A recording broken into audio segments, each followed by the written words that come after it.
வணக்கம். பீமா வாஸ்து தமிழ் சேனல் சார்பாக அனைவரையும் மீண்டும் வரவேற்கிறோம்.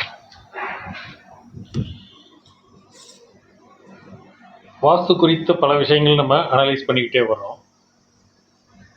இதில் நமக்கு மிகவும் அறிமுகமான ஒரு சீனியர் பொறியாளர் ஒரு புது சந்தேகத்தை கிளப்பினார். என்னன்னு பார்த்தீங்கன்னா, ரெக்டாங்கிளாக இல்லாத பிளாட்டு, ஒரு பிளாட்டு அவங்ககிட்ட ஏற்கனவே ஒரு கிளைண்ட்டோட பிளாட்டை நீங்கள் சொல்கிற மாதிரி எதுவுமே இல்லை, அந்த பிளாட்டு அது சைஸ் அன்சைஸாக இருக்குது, அதை என்ன பண்ணலாம் அப்படி. அது ஒன்றும் பிரச்சனை கிடையாது, அதை எப்படி சரி பண்ண முடியுமோ அது மாதிரி நம்ம சரி பண்ணிடலாம், சரிங்களா அப்படின்னு அவங்களுக்கு நம்ம சொல்லியிருக்கோம். அதை எப்படி சரி பண்ணணும் அப்படின்ற விஷயத்தையும் நம்ம இப்போ உங்கள்கிட்ட டிஸ்கஸ் பண்ணிடுவோம். ஓகே, இந்த சேனல் முழுக்க முழுக்க ஒரு இன்ஃபர்மேஷன் சேனல். இன்ஃபர்மேஷன் உங்கள்கிட்ட கொண்டு போய் சேர்க்கறதுக்கான முயற்சி தான் இது. இது சப்ஸ்கிரைப் பண்ணி எங்களுக்கு சப்போர்ட் பண்ணுங்கள். உங்களுக்கு இந்த விஷயங்கள் யாருக்கெல்லாம் தேவைப்படுமோ அவங்களுக்கு இதை ஷேர் பண்ணுங்கள்.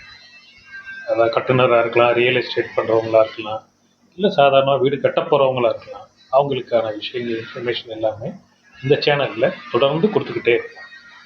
ஓகே, இப்போ இந்த அன்சைஸ் பிளாட், அன்சைஸ் மீன்ஸ் எப்படின்னு கேட்டிங்கன்னா, அது ஆக்சுவலாக நம்ம ஏற்கனவே டிஸ்கஸ் பண்ணபடி அது ரெக்டாங்கிளாகவும் இல்லை, அந்த பிளாட்டு ஸ்கொயராகவும் இல்லை.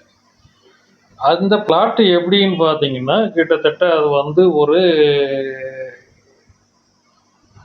ட்ரபீசியம் மாதிரி, ட்ரபீசியம் ஷேப்பில், அது ஒவ்வொரு டைமென்ஷனும் ஒவ்வொரு பக்கமும் ஒவ்வொரு டைமென்ஷன் இருக்கு.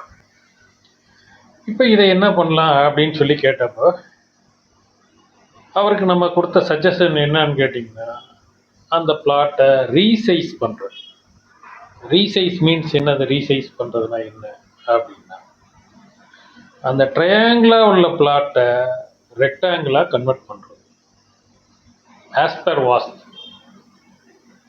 ட்ரையாங்கிளாக உள்ள பிளாட்டு ரெக்டாங்கிளாக கன்வெர்ட் பண்ணுறதுனா எப்படி சார் அப்படின்னா, அந்த பிளாட்டை எந்த மாதிரி, அதாவது மினிமம் வேஸ்டேஜில் அந்த பிளாட்டோட சைஸை ஒரு ரெக்டாங்கிளாக மாற்றி, அந்த ரெக்டாங்கிளுக்கு 3 டைமென்ஷன் இருக்கும். 3 டைமென்ஷன் எப்படி? ஒரு சைடு ஏ முன்னாடியும் பின்னாடியும் ஒரே சைஸ், ஏ என்ன டைமென்ஷனோ அதே மாதிரி பின்னாடியும் அதே டைமென்ஷன். ரெண்டு சைடும் பிபி, 2 டைமென்ஷன், 2 சைடும் அதே same direction. Another one C. இந்த சின்றது என்ன அப்படின்னு பார்த்தீங்கன்னா, எக்ஸாக்டாக டயகனல் மீன்ஸ் என்னன்னா, டயகனல்ன்றது என்னன்னு கேட்டிங்கன்னா, இது ஒரு பிளான்.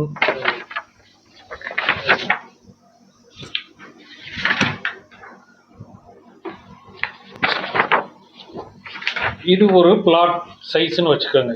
இது ஏ, இதுவும் ஏ, இது பி, இதுவும் பி. இந்த எட்ஜையும் இந்த எட்ஜையும் கிராஸ் பண்ணால் ஒரு டைமென்ஷன் கிடைக்கும். இந்த எட்ஜையும் இந்த எட்ஜையும் கிராஸ் பண்ணால் ஒரு டைமென்ஷன் கிடைக்கும்.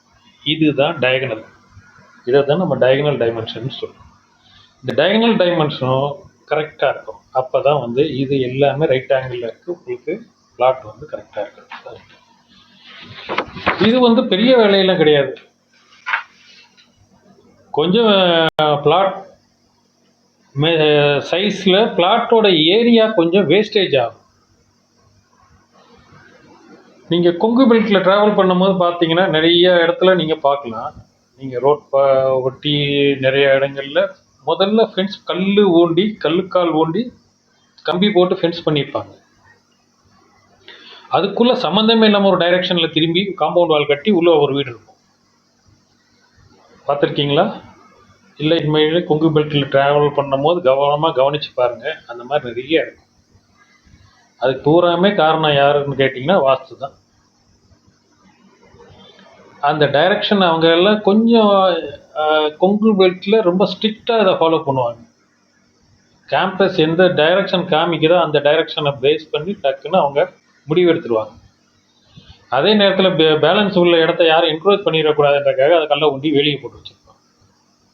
நீங்கள் வந்து நிறைய பார்க்கலாம். இந்த மாதிரி வந்து குறைபாடு உள்ள பிளாட்டையும் ரீசைஸ் பண்ணிக்கலாம். அதில் எந்த விதமான ப்ராப்ளமும் கிடையாது. நீங்கள் நார்மலாக ஒரு பொறியாளர் அங்கே உங்களுக்கு தெரிஞ்ச பொறியாளர் அணுகுனீங்கன்னாவே இந்த விஷயங்களெல்லாம் செஞ்சு கொடுத்துருவாங்க. அதுக்கு மேலே இதில் உங்களுக்கு ஏதாவது சந்தேகங்கள் இருந்துச்சுன்னா எங்களை தொடர்பு கொண்டு நீங்கள் கேட்டு இது தெரிஞ்சுக்கலாம். நன்றி, வணக்கம்.